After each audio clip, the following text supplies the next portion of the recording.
Assalamualaikum warahmatullahi wabarakatuh. Saya Dimas Prastio Ramadan dari Fakultas Farmasi dan Sains NIM 240 ingin menjelaskan tentang pemanfaatan antibodi monoklonal, antibodi poliklonal, dan antibodi rekayasa untuk penyakit COVID-19.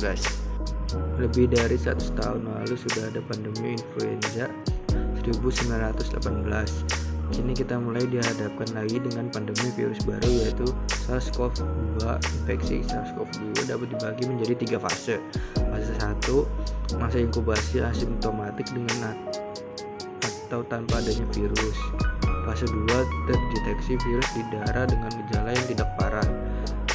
Fase 3, terjadi gangguan pernapasan yang berat dengan viral load yang tinggi.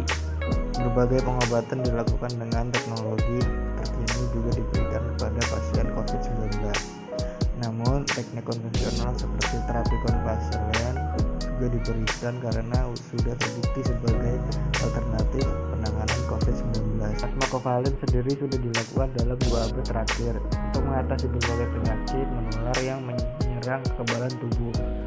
Terapi antibodi poliklonal seperti terapi plasma kovalen ini sangat tergantung pada preparasinya, terutama kuantitas imunoglobulin yang dapat dikumpulkan pada saat pendonoran yang biasanya konsentrasinya lebih tinggi dibanding dengan kuantitas antibodi yang diharapkan. Antibodi yang terkandung dalam plasma kovalen tersebut akan memediasi suatu efek terapeutik melalui suatu jalur mekanisme. Plasma darah diambil dari pasien yang telah sembuh dari COVID-19 yang telah mengandung antibodi spesifik terhadap SARS-CoV-2.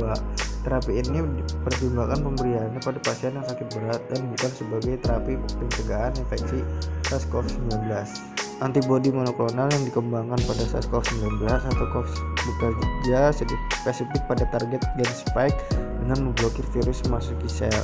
Antibodi monoklonal telah dikembangkan sebagai terapi dan profilaksis pada infeksi virus seperti HIV, influenza, respiratory syncytial MERS-CoV, Ebola. Terapi antibodi monoklonal ini hanya dapat diberikan kepada pasien COVID-19 dewasa yang tidak memerlukan terapi oksigen. Obat ini tidak diberikan kepada pasien dengan gejala berat dan pasien beresiko tinggi. Dalam penggunaan plasma konvalesen mengalami keterbatasan dalam menangani COVID-19. Yang inkonsistensi terjadi karena beberapa hal. Inkonsistensi ini terjadi karena persyaratan kelayakan donor yang tidak memperhitungkan faktor-faktor seperti usia, jenis kelamin, berat badan, dan perjalanan waktu gejala.